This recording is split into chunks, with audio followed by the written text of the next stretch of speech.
Apocalipse capítulo 6. Esse é um texto que demanda muita atenção sua.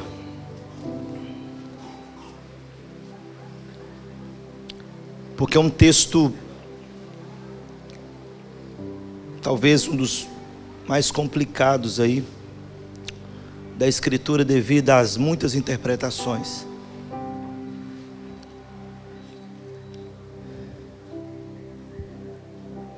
Mas eu fui impelido aí a ministrar algumas mensagens no livro de Apocalipse devido à urgência da necessidade que temos.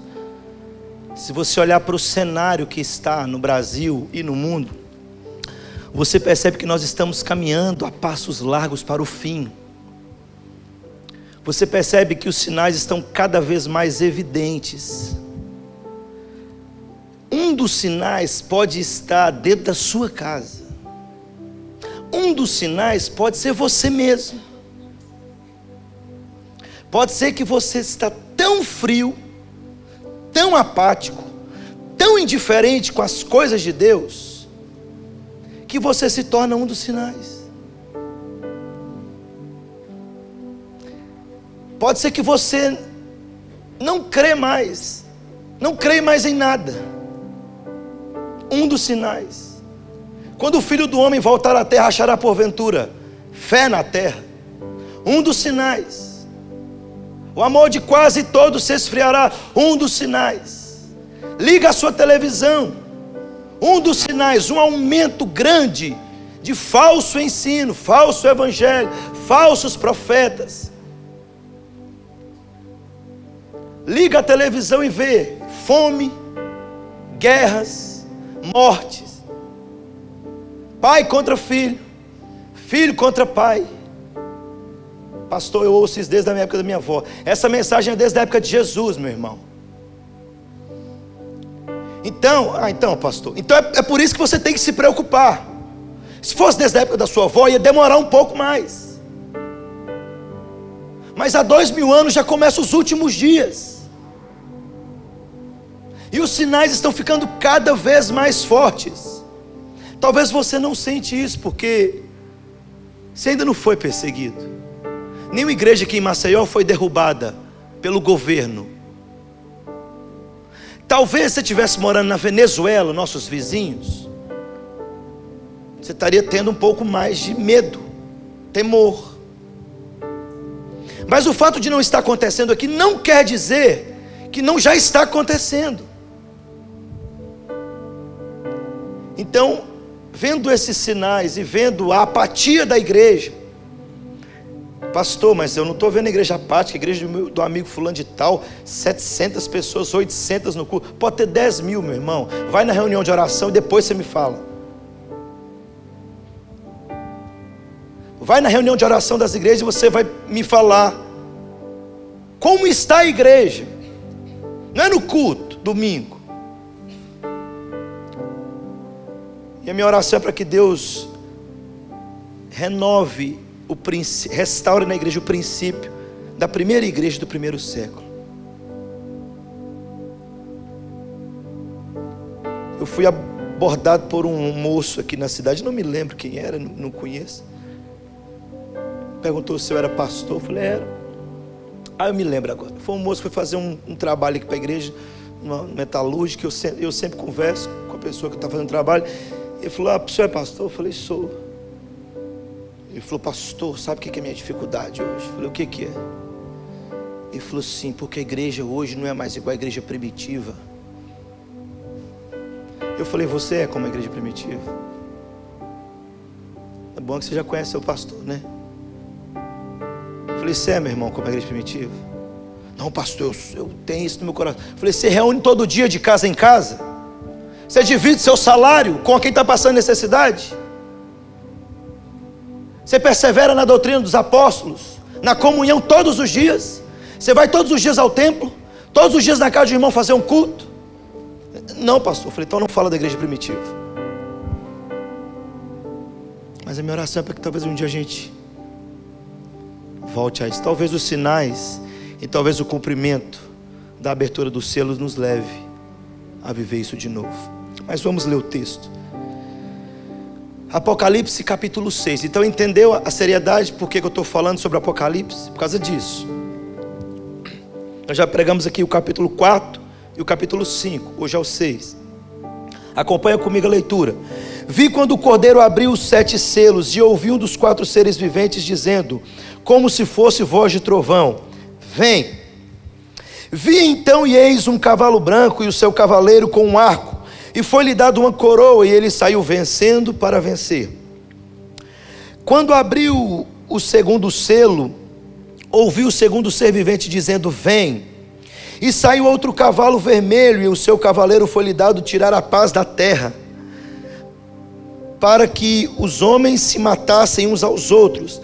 Também lhe foi-lhe dado uma grande espada. Quando abriu o terceiro selo, ouvi o terceiro ser vivente dizendo, vem. Então vi, e eis um cavalo preto, e o seu cavaleiro com uma balança na mão.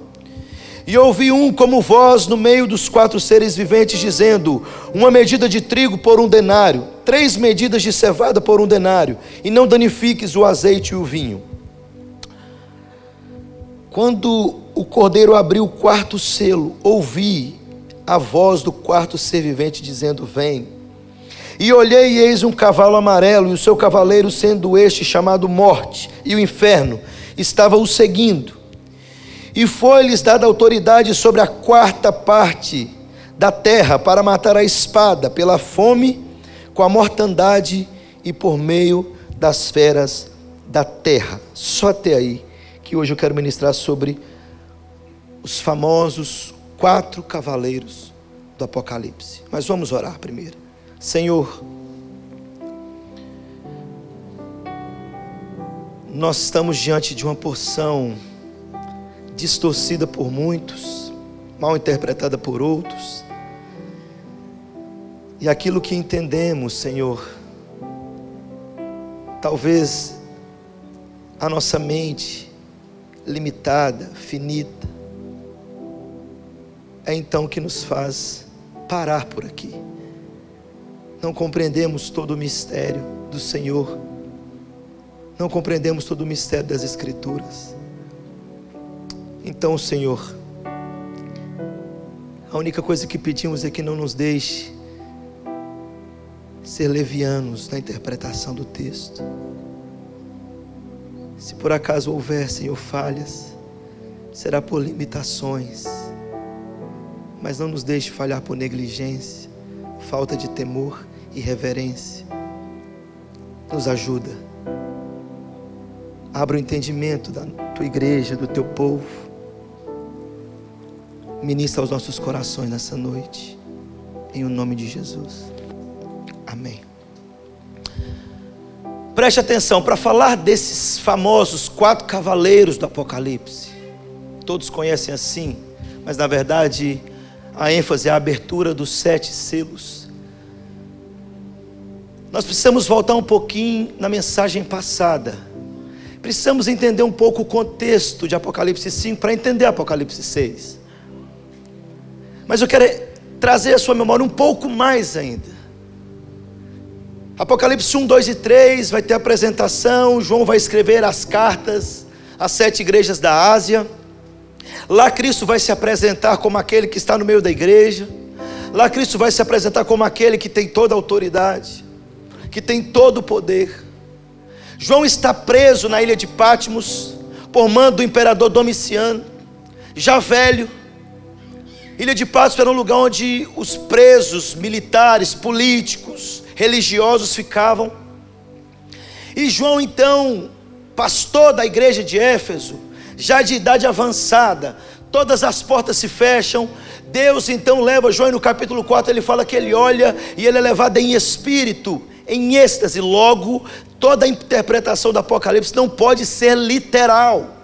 Você não pode entender de maneira literal, até porque vai aparecer figuras assombrosas aqui, a descrição. Mas João então é levado em espírito, uma porta é aberta no céu, e ele ouve uma voz, diz: João, sobe para cá, e eu vou mostrar para você o que vai acontecer depois dessas coisas. Depois do que? Depois de todo esse acontecimento. depois da morte, ressurreição de Cristo, João, eu vou te mostrar o que vai acontecer agora até o final de tudo. E João então sobe, diz João que ele, no capítulo 5, então João olha, no 4 ele vê um trono, e ele descreve a pessoa que está no trono, e ele usa pedras preciosas para descrever o esplendor, a glória daquele que está no trono. E no capítulo 5 então João olha para o trono e vê agora, não só aquele que está sentado no trono, mas vê que na mão direita daquele que está sentado no trono tem um livro. E esse livro então está escrito os propósitos de Deus para a humanidade, os decretos de Deus para a humanidade, os projetos, os planos de Deus para a humanidade, os acontecimentos, a história da humanidade está descrita nesse livro. Mas diz o capítulo 5 que esse livro está selado com 7 selos. E nós vimos aqui que o 7 no Apocalipse tem o significado de completude, ou seja, o livro está completamente selado. E João começa a chorar, porque um anjo forte fala o seguinte: quem é digno de abrir o livro? E nem no céu, nem na terra, debaixo da terra, ninguém se encontrou digno de abrir o livro. E o capítulo 5 então mostra que um dos anciãos fala o seguinte: olha, não chora mais, João, porque o leão de Judá venceu para abrir o livro. O capítulo 5 vai falar, enquanto o 4 vai mostrar o trono, o capítulo 5 vai mostrar a coroação de Cristo depois da sua morte e ressurreição. Cristo sendo coroado, e diz as escrituras então que Cristo, o cordeiro, que quando João olha ele procura o leão, mas não vê o leão, mas vê o cordeiro. E o cordeiro então, ele toma o livro da mão daquele que está sentado no trono. A ideia aqui de tomar o livro é Deus passando a Cristo o controle e o governo do universo. E ele diz que ele tomou isso e foi digno porque ele morreu. Ok? Ok. O que acontece então? Cristo assume o controle. Por isso, no capítulo 28 de Mateus, ele vira para os discípulos e fala o seguinte: toda autoridade me foi dada no céu e na terra. Ou seja, quem está governando a terra agora, nesse momento, é Cristo. Ele está na sala de controle do universo.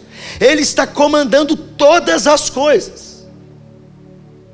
E aí então, ele pega esse livro e ele começa a desatar os selos do livro. Ele começa a abrir os selos do livro. Então, quando ele abre, mantenha a sua Bíblia aberta, olha o primeiro selo. Quando o cordeiro abriu um dos 7 selos, ele ouviu um dos 4 seres viventes dizendo, como se fosse voz de trovão: vem. Quando diz vem, então, eis um cavaleiro branco e o seu cavalo. Preste atenção aqui. Algumas interpretações a respeito do cavaleiro do cavalo branco, elas se discordam. Existem pelo menos aí 3 interpretações mais fortes que discordam entre si a respeito de quem é o cavaleiro do cavalo branco. Talvez você vai falar: que é isso, pastor? É Jesus. Eu falo: mas por que, irmão? Eu já vi na capa de um CD Jesus sentado no cavalo branco e na sua coxa escrito Rei dos Reis, Senhor dos Senhores. Não. E a primeira, talvez, e uma interpretação tida por muitos cristãos. Querido, preste atenção. Nós estamos falando aqui de interpretações. Não estamos falando de heresia. Quem interpreta que é Cristo não é um herege, mas uma visão de interpretação bíblica. Preste atenção. E uns então vão afirmar que esse cavaleiro é Jesus. E algumas ponderações são feitas. Ele fala: Jesus, ele tem a coroa porque ele é rei, porque branco simboliza pureza, santidade. Está coerente. Porém eu tenho um pouco de dificuldade em entender que é Jesus. Por quê? Porque Jesus é aquele que está abrindo o selo. E ele não poderia abrir o selo e sair ao mesmo tempo do selo, como um cavaleiro, que tem agora uma missão de controlar os outros 4 cavaleiros. Mas quem é, então?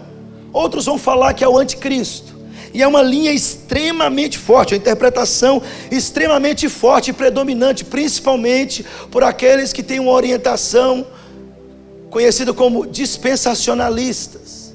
Os nossos irmãos que têm essa orientação dispensacionalista acreditam que é o anticristo,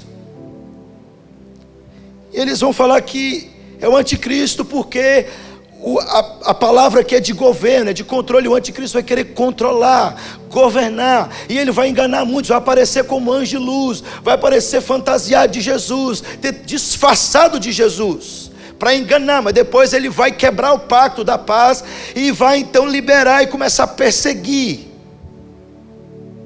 Apesar de ser uma informação e ter muitos argumentos, também encontramos algumas dificuldades. Eu encontro algumas dificuldades de ser o anticristo. Primeiro, porque a cor branca no Apocalipse, no Novo Testamento, sempre indica pureza, sempre indica justiça, sempre indica santidade, e em nenhum momento ela é atribuída para descrever Satanás. Outro ponto de crise aqui é a respeito da coroa. Uns vão falar que a coroa aqui é diadema, mas a palavra aqui que é usada para coroa é Stéphanos, que é uma coroa real, uma coroa que é dada apenas a seres divinos, a figuras remidas, aos anciãos e a seres divinos. E tem um outro termo que ele fala, que o cavaleiro do cavalo branco, ele saiu vencendo, e para vencer. O apóstolo Paulo, quando escreve aos Colossenses, fala que Deus esmagou Satanás, triunfou sobre Satanás. Satanás perdeu na cruz. Então esses pontos me levam talvez a ter um pouco de dificuldade, até porque as vitórias que Deus permite que Satanás tenha são apenas vitórias temporais, são concedidas por Deus, mas não dessa magnitude. Ele fala, e ele tinha uma coroa, e ele saiu vencendo, e para vencer, uma afirmação de que essa vitória aqui é algo magno, grande, perpétuo, eterno. Mas se não é Cristo, porque Ele que está abrindo o selo, se não é o anticristo, porque as atribuições que é dada a esse cavaleiro e esse cavalo não encaixam dentro do perfil do anticristo, quem é então? Eu quero explicar a você, para você entender esse ponto. Quando Cristo encarna, quando Ele vem à terra, Lucas vai relatar e vai falar que a boa nova chegou. A boa nova, e qual que é a boa nova que ele diz? Ele diz o seguinte, olha, a boa notícia, a boa nova é: hoje, na cidade de Davi vos nasceu o Salvador, a saber, Cristo, o Senhor. Ok, então, pastor, então é Cristo? Não, presta atenção, foi dada uma boa notícia, a boa nova. E aí, Cristo vem, se encarna, realiza a sua obra, morre, ressuscita, retorna aos céus, toma o livro e abre o selo. Só que antes dele retornar ao céu, ele visita mais de 500 irmãos, e ele reúne o grupo apostólico que ele tinha treinado, e falou assim: agora ide, toda a autoridade me foi dada no céu e na terra, ide agora e pregai o evangelho a toda criatura. Qual foi a primeira ordem que Jesus deu depois que ele morre e ressuscita? Ele chega e fala: ide e pregai o evangelho. E essa é a terceira interpretação a respeito de quem é esse cavaleiro. O evangelho A boa notícia, a boa nova. O que é o Evangelho? A boa nova de salvação. E aí preste atenção, mas eu quero abrir um pouco mais a sua mente a respeito disso. Por que, pastor, é o Evangelho? Preste atenção. No período antes de Cristo vir à Terra, nesse período, quem detinha a lei e o acesso à lei de Deus era só a nação de Israel. Isso era retido só à nação de Israel. Se você for olhar nos evangelhos, quando Jesus vai, lembra daquela mulher, a Sirofenícia? Lembra de quando Jesus está, João capítulo 20, se eu não me engano, 18, chega alguém, os discípulos falam assim: mestre, tem uns gregos querendo falar com o Senhor. E ele vai contar a parábola, diz, se o grão não cair na terra e morrer. Aí depois ele vai dizer, quando o grão cai na terra e morre, ele está falando da morte, da ressurreição. Ele fala assim, e aí ele nasce, esse dará muito fruto. Mas que tem uma coisa a ver com a outra, pastor? Jesus não atende os gregos, porque eles não tinham acesso à salvação. Aí Deus, por isso que Jesus levantou para ser o apóstolo Paulo, apóstolo aos gentios. Mas preste atenção no que eu quero situar você. Isso é extremamente importante para você entender. Quando Jesus, ele vem à terra, quem detinha o poder de morte sobre a humanidade era Satanás. Em que sentido, pastor? De acusação. Por exemplo, é claro que Satanás não detinha o poder de ir lá e matar. Exemplo, os filhos de Jó morreram por permissão de Deus. Mas Satanás detinha o poder de acusar as nações. Ele detinha o poder de condenar as nações por causa do pecado, de apontar o pecado das nações. Babilônia,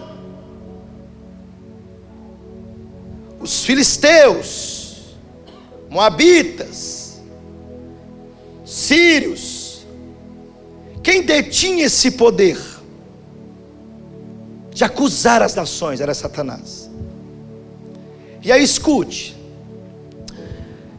o escritor aos Hebreus vai dizer assim: agora destruiu o poder da morte com a sua morte, a saber, Satanás. Ou seja, com a morte de Cristo na cruz, ele destruiu aquele que detinha o poder da morte. Então quando ele vai dizer Cristo então na cruz, por isso que no capítulo 5 fala, com a morte dele, ele adquiriu o direito, a autoridade de tomar o livro. E no decorrer do capítulo 5 ele fala, e com essa morte ele comprou para Deus homens que procedem de toda tribo, língua, povo e nação. Ele não comprou o mundo todo, ele não comprou todas as tribos, não foram todos os brasileiros, mas muitos brasileiros, muitos japoneses, muitos árabes. Ele comprou para Deus gente de toda a tribo. Quando Cristo então morre, preste atenção, é assim, Satanás não é onisciente, então ele não sabia do plano de Deus. Quando a Bíblia diz, quem conheceu a mente do Senhor? Nem Satanás, um ser angelical, conhecia a mente. Quando Cristo é crucificado, morto, Satanás possivelmente acreditou que tinha vencido. Era como se estivesse mandando uma mensagem assim para Deus: olha o que os homens fazem com o seu filho, olha o que os homens fazem, o que nós fazemos. Só que diz as escrituras em Hebreus que com a morte ele vence a morte. Cristo venceu, por isso Paulo fala aos Colossenses, na cruz ele despojou principados, ele triunfou sobre principados. Então isso aconteceu, Cristo então vence, e aquilo que parecia derrota, o cordeiro lá crucificado, morto, símbolo de fraqueza. Perdeu, acabou. Aí a Bíblia vai bradar e vai dizer: onde está, ó morte, a sua vitória? Onde está, ó morte, o seu aguilhão? Cristo despedaçou os grilhões da morte, ressuscitou, e aí ele assume o trono agora, ele assume o controle da humanidade. E quando ele assume o controle da humanidade, que ele abre o primeiro selo, ele fala o seguinte: olha, eu vou abrir o selo agora, e a ordem é: pregai o evangelho a todas as nações. Quando Cristo morre, ele dá acesso agora para o cumprimento de comprar gente de toda tribo, língua, povo e nação. Ou seja, aquilo que era retido somente a Israel, Cristo com a sua obra torna aberto agora a todas as nações. Conseguiu entender? Está entendendo? Vamos lá.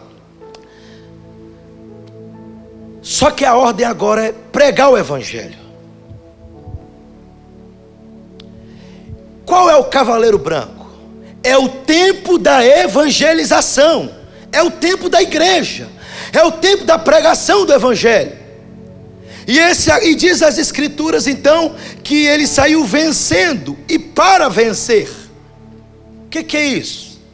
Querido, preste atenção.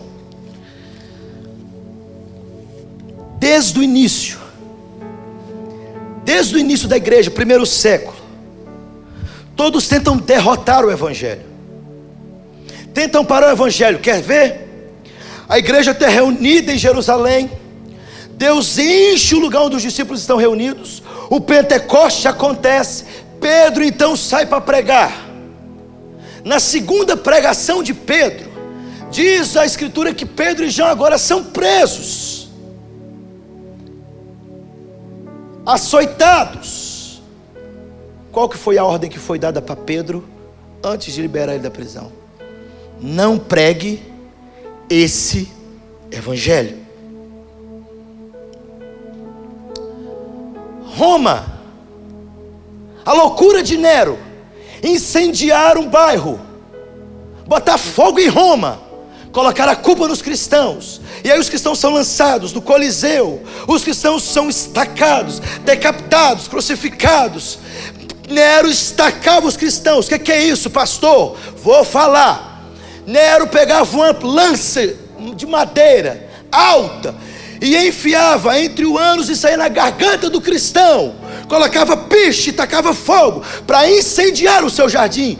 Fizeram tudo o que podiam fazer para parar o evangelho, mas quanto mais se fazia, mais o evangelho avançava, mais o evangelho crescia, porque o evangelho é imparável, invencível. Por isso ele chegou até nós. Saiu vencendo para vencer. Não se pode parar o evangelho. Você pode prender os pregadores, você pode matar os pregadores, arrancar a língua dos pregadores, fechar as igrejas. O evangelho continua vivo, o evangelho continua avançando, o evangelho continua vencendo. Por isso o apóstolo Paulo, ele disse o seguinte: Cristo já havia vindo, ressuscitado, assumido o controle, aberto o selo, o evangelho começou, e Paulo começou a pregar. E Paulo falou assim: eu não me envergonho do evangelho, porque ele é o poder de Deus para a salvação do judeu e também do grego. O evangelho, a boa nova, avançando.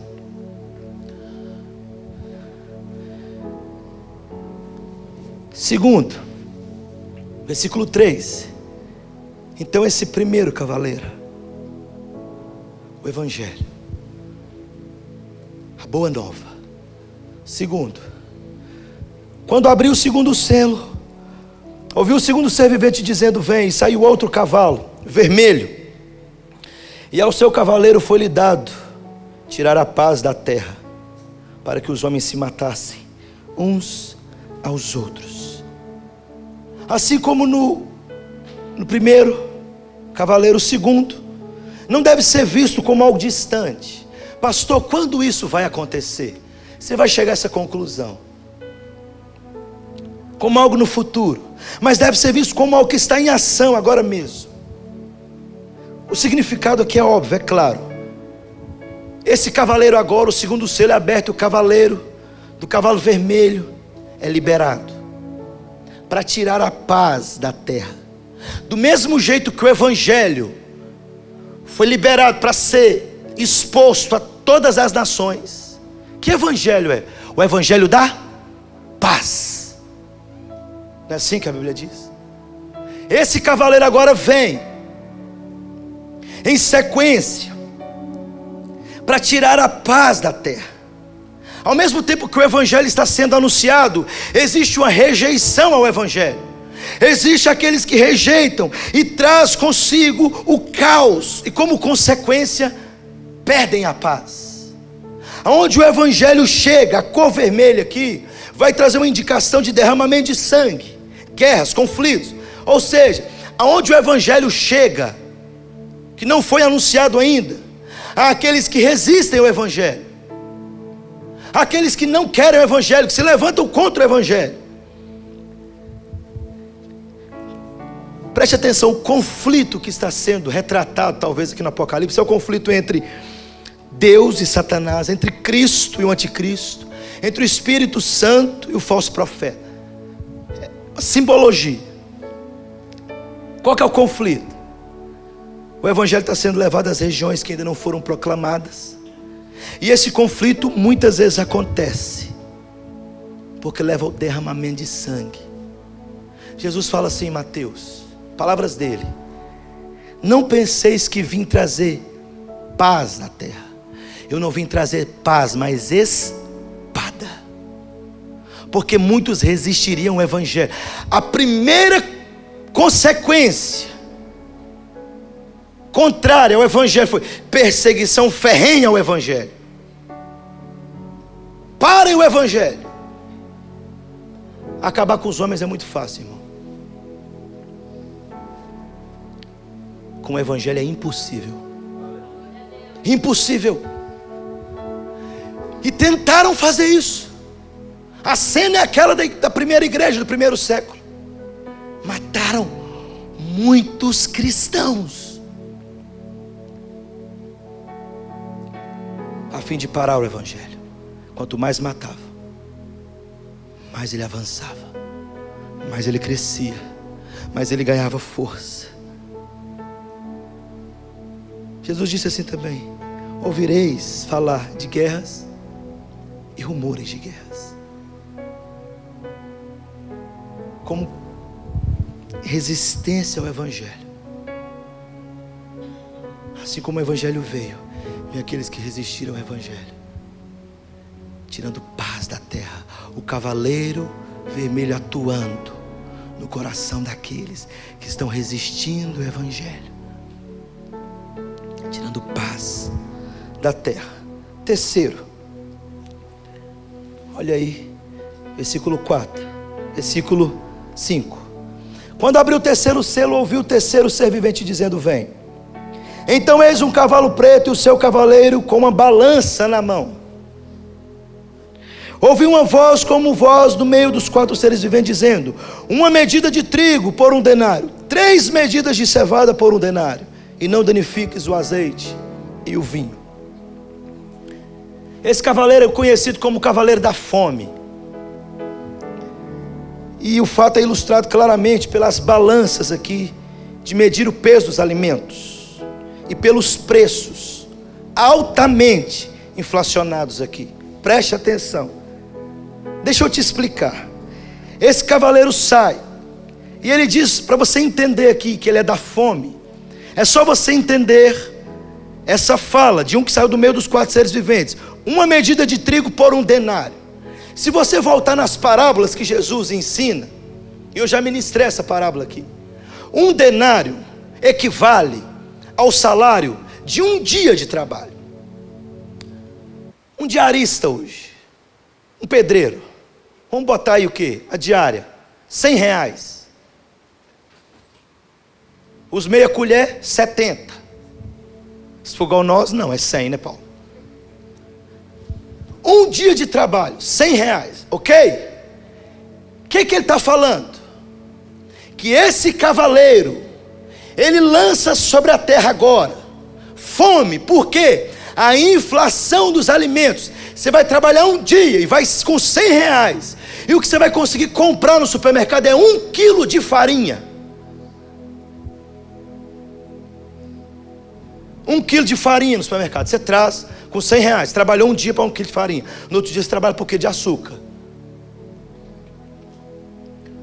Quanto que é 1 quilo de farinha hoje? Uns R$2? 3? Quantas vezes mais aí está o preço? 30 vezes mais.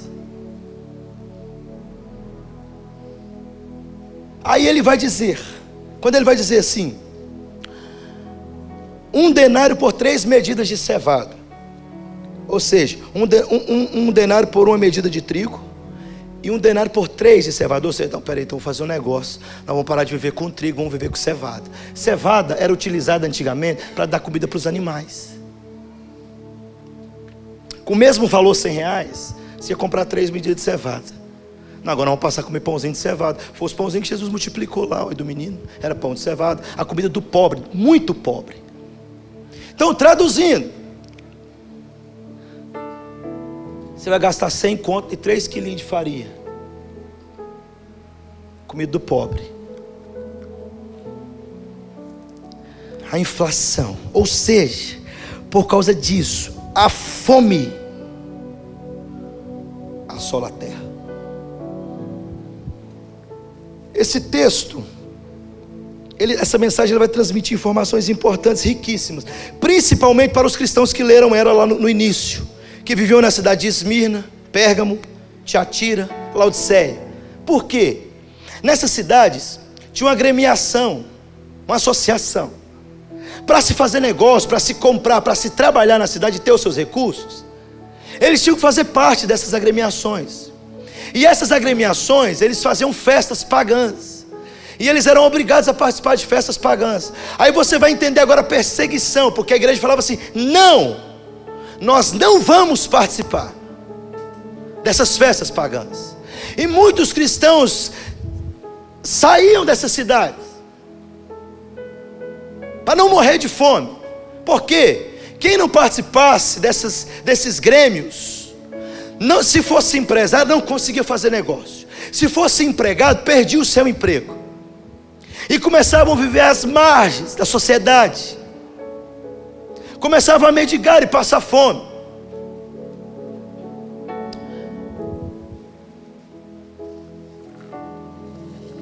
Esse cavaleiro foi enviado à terra, liberado, para trazer fome à terra.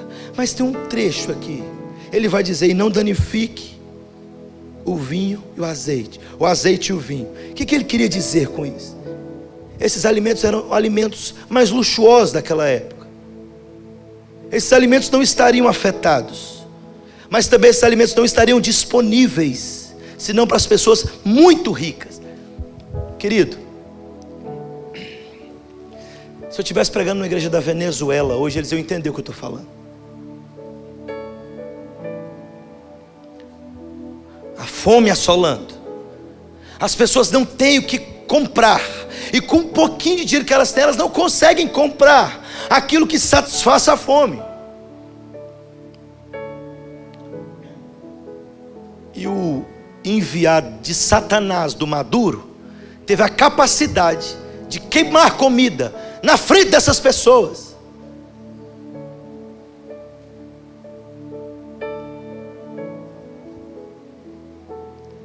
É exatamente isso que o cavaleiro está fazendo. A fome vindo na terra, pela escassez de alimento e pelo aumento da inflação dos alimentos. As pessoas estariam gastando toda a sua renda para ter o básico. Por isso não danificaram nem o vinho nem o azeite. gastariam todo o seu dinheiro para ter um pouquinho só de alimento. Mesmo assim, seria impossível alimentar uma família com esses valores. O que está acontecendo? Pastor, mas isso vai demorar a acontecer.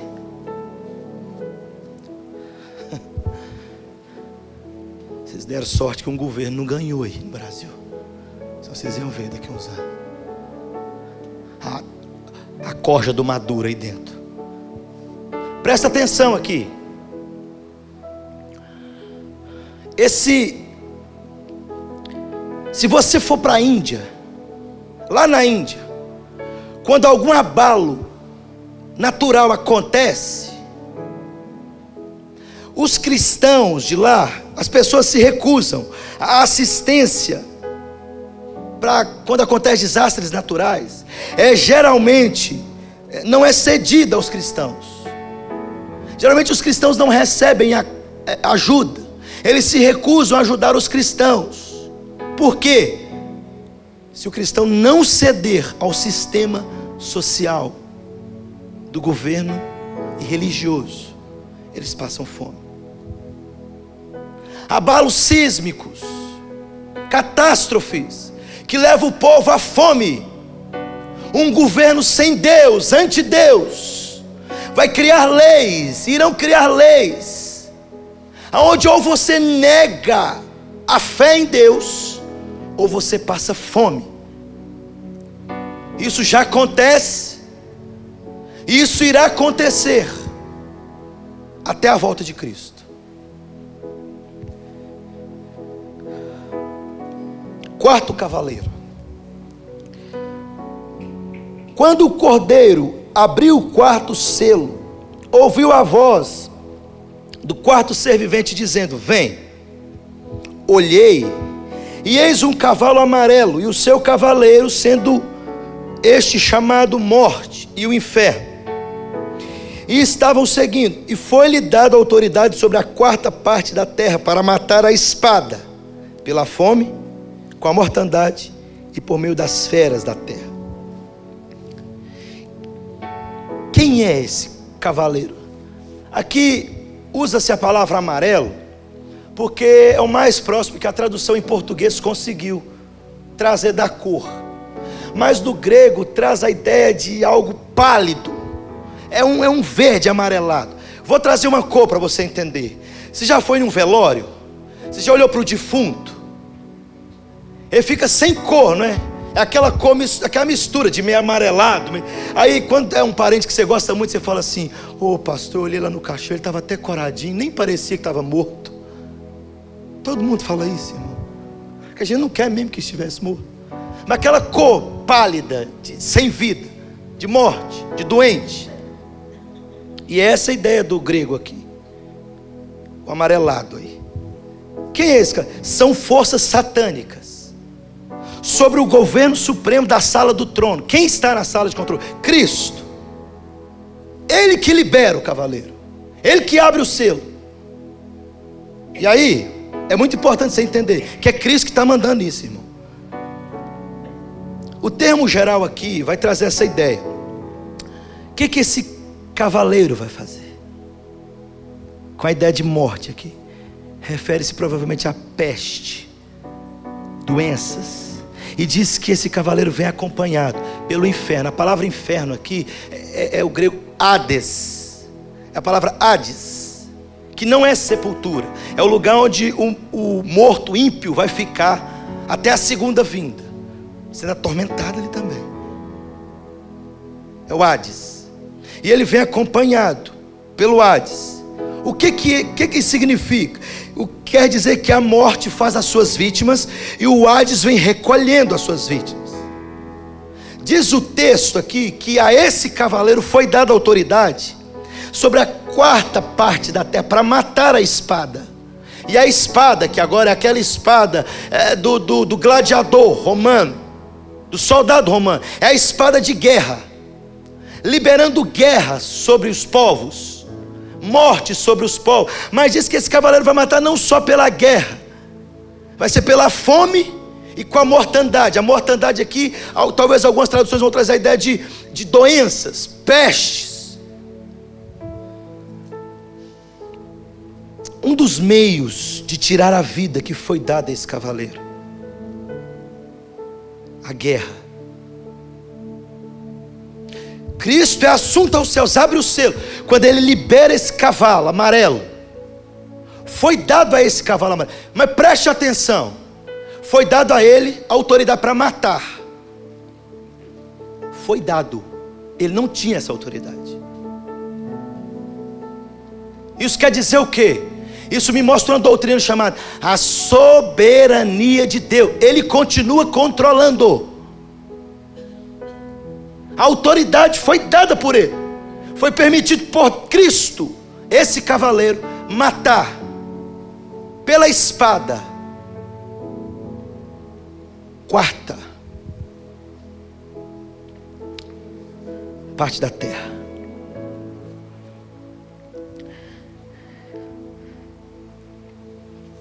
Presta atenção aqui. Toda sorte de guerras levará boa parte dos homens. Eu vou trazer uns dados aqui para você entender. Só 4. Os professores aí, estudiosos, sabem que tiveram muito mais de 4 guerras. Estudando história, você vai ver muitas guerras. Mas vou pegar só de 2000 anos para cá. Só da primeira igreja, talvez, para cá. Só 4 guerras. Olha esses dados. Guerra dos 30 anos, 1618 a 1648. Na Ásia, na Europa, na África. Estimativa de 11 milhões de mortos. Guerra Civil Russa, 1917 a 1921. A estimativa de 9 milhões de mortos. Guerra Mundial, Primeira Guerra Mundial, isso daí você sabe, que mais fala na escola. 1914, 1918, 50 milhões de mortos. E a quarta, Segunda Guerra Mundial, 1939, 1945, 72 milhões de mortos. Só nessa brincadeira dessas 4 guerrinhas que tiveram, 142 milhões de pessoas foram mortas debaixo da ordem desse cavaleiro. Só que ele fala pela espada, guerras, mas fala pela fome também. Fome causada por governadores, líderes políticos.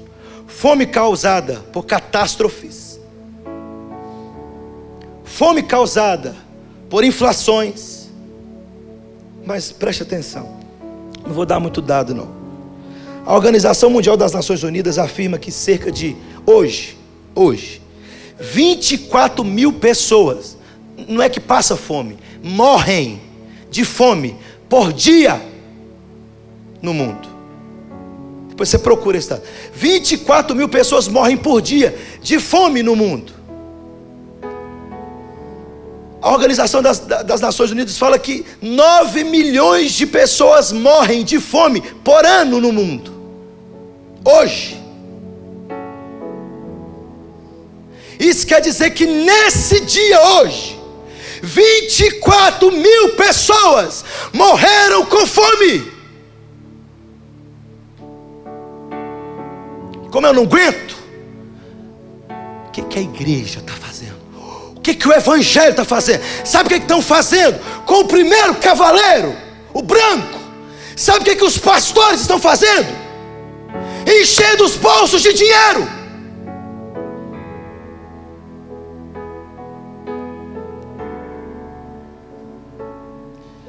"24 mil pessoas debaixo da autoridade desse cavaleiro, morte por fome." Você está achando que é brincadeira isso, querido? A igreja não está vendo essas coisas, vendo os sinais. Você que é professor, você que é estudioso, puxa hoje à noite procura, perde a noite pesquisando as guerras que já tiveram, desde o primeiro século até agora. Faz a somatória de quantos milhões de pessoas, pega todas as guerras.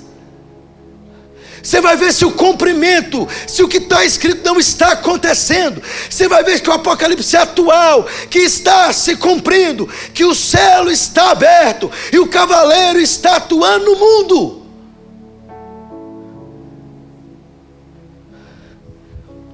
Mas ele fala: fome, guerra, mortandade, doenças, pestes. Bem por alto. A peste bubônica matou mais de 50 milhões de pessoas.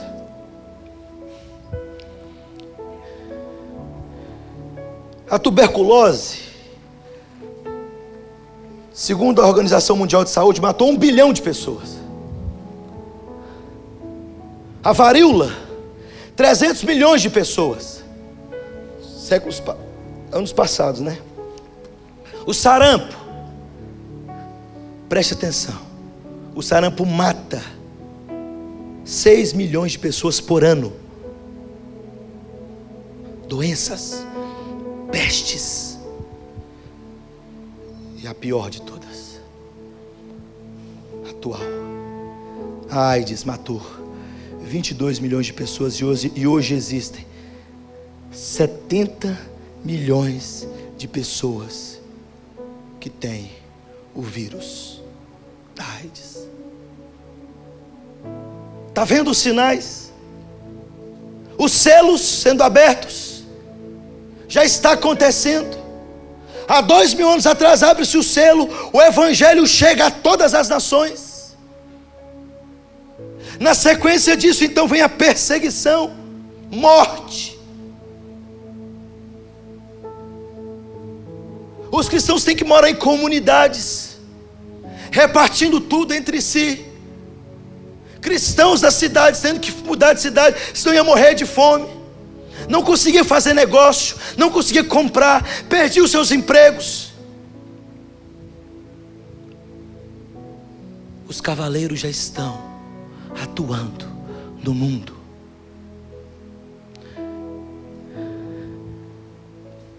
Eles já estão aí.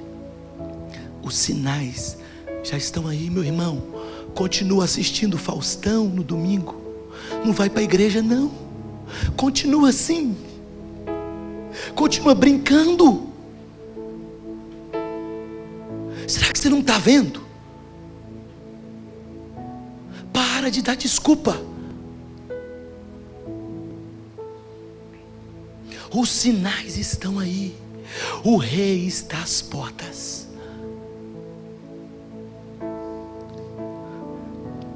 Em resumo, eu quero que você entenda uma coisa. Por que eu estou te exortando a isso? Acorda. Acorda, igreja. Por que eu estou exortando? Preste atenção, por quê?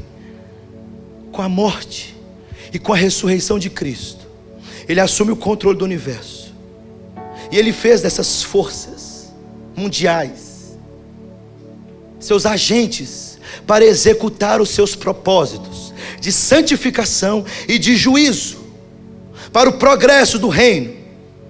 Se você for no capítulo 1, no versículo 18 de Apocalipse, ele vai falar o seguinte, ó: e aquele que vive, estive morto, mas eis que estou vivo pelos séculos dos séculos, eu tenho as chaves da morte e do inferno. O diabo não tem a chave nem da casa dele. Para você entender quem está mandando isso sobre a terra, quem está enviando esses cavaleiros sobre a terra, é Cristo. Pastor, não prega isso, pastor. Não prega porque Cristo não pode mandar coisa ruim na terra, pastor. Quem está abrindo o selo? E os cavaleiros estão fazendo o quê? Mas por que isso? Tem um propósito. O sofrimento na cruz, a morte na cruz, teve um propósito, tanto redentor como judicial.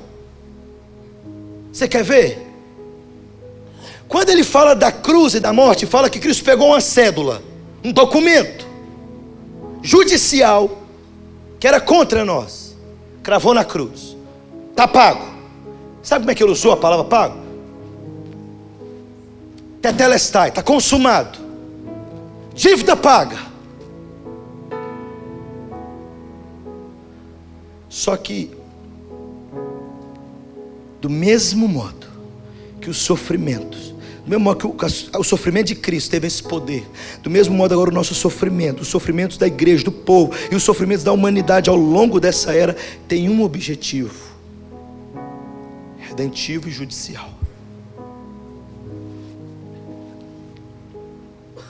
Querido, você pode até gostar da ideia de que a gente vai ser arrebatado antes da tribulação.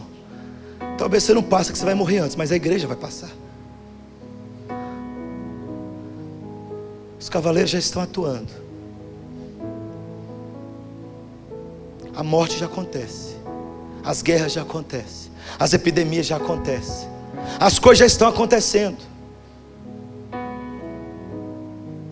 Você pode até não gostar.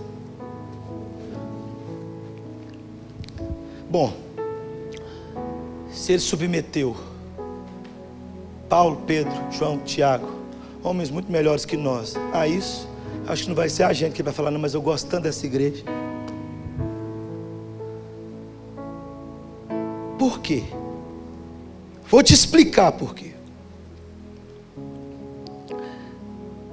Na cruz, um criminoso aqui, outro aqui, ok?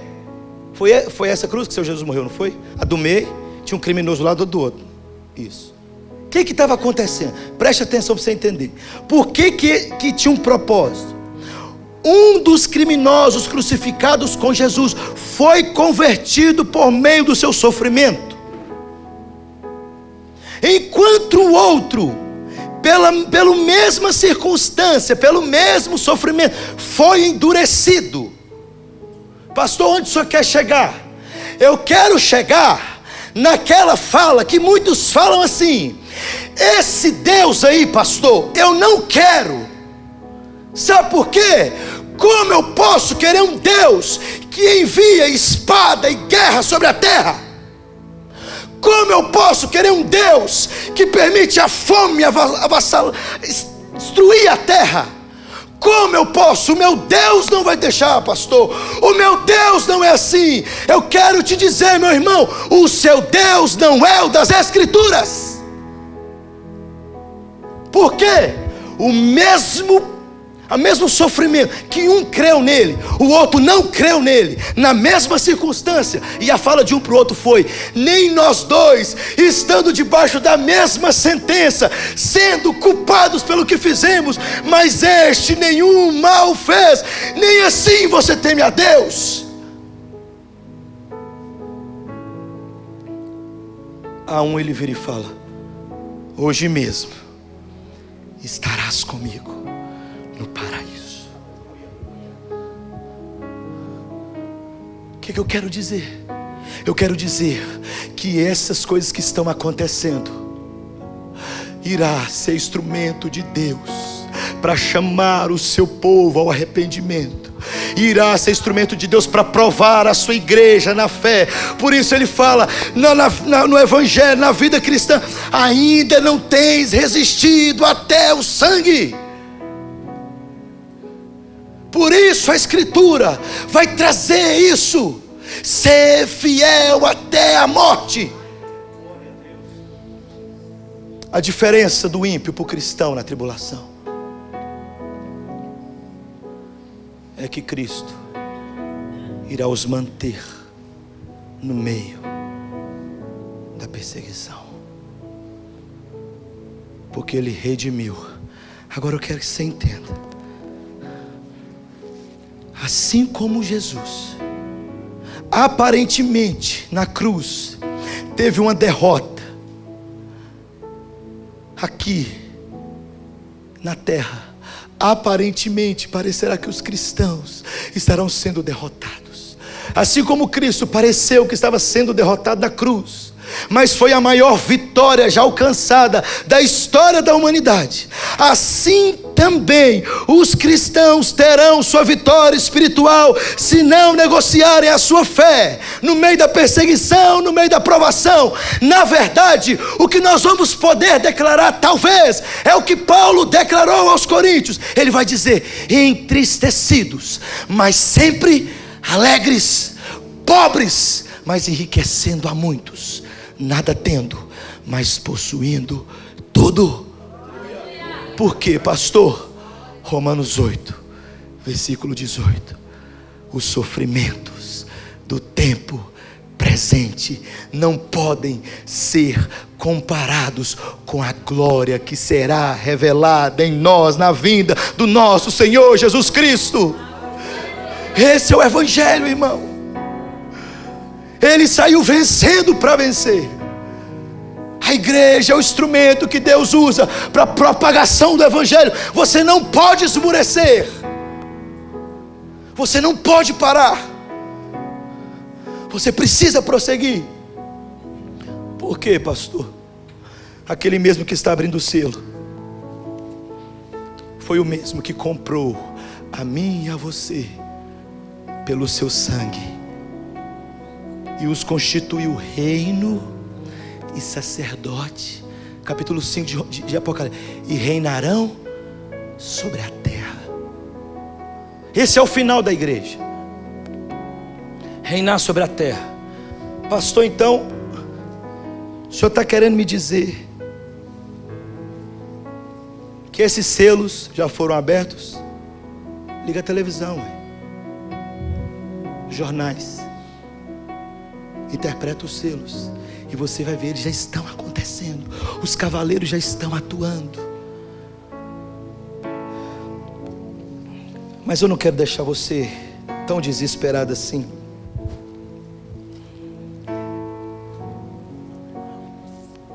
É só uma pinceladinha para você voltar domingo que vem, que já passou meu horário. Domingo que vem eu vou falar sobre o 5º selo. Vou tentar falar o 5º, o 6º e o 7º. Mas presta atenção. Olha o 5º selo aí. Quando ele abriu o 5º livro, o 5º selo, vi debaixo do altar as almas daqueles que tinham sido mortos. Mortos por quê?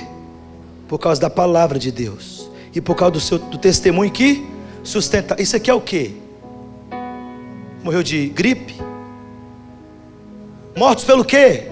Palavra. Sabe o que chama isso, meu irmão? Perseguição, martírio. Aí ele vai dizer: clamaram em grande voz dizendo: até quando, ó soberano Senhor, santo e verdadeiro, não julgas nem vingas o nosso sangue, os que habitam sobre a terra? Então a cada um deles foi dado uma vestidura branca, e lhes disseram que repousassem ainda por pouco tempo, até que também se completasse o número dos seus conservos e seus irmãos, que iam ser mortos como igualmente eles foram. Eles iriam clamar, iam ser vestidos de vestiduras brancas. E falou o seguinte: descansa, vai se cumprir o número dos filhos de Deus. E quando se cumprir, eu virei com todo o poder, esmagarei a Satanás, lançarei no lago de fogo e enxofre. E aí vai aparecer Jesus, o cavaleiro do capítulo 19 de Apocalipse. Da sua espada, da sua boca sai uma espada afiada, vem escrito na sua coxa: Rei dos reis, Senhor dos senhores, triunfando eternamente, reinando sobre tudo e sobre todos. Você entendeu por que você não precisa ter medo? Entende agora? Eles já estão atuando. Preste atenção, meu irmão. Já está acontecendo isso. Por isso, não esmoreça seu coração. Não esfrie a sua fé. Não deixe que sua fé seja esfriada. Não deixe que sua fé morra. Os sinais são evidentes. Tudo que ele falou está acontecendo. Tudo está se cumprindo. Isso é prova o suficiente. para você perseverar. Minha oração é para que essa mensagem dê um chá de ânimo, uma injeção de ânimo em você. Você fala, está acontecendo de verdade. É verdade, está acontecendo, Senhor.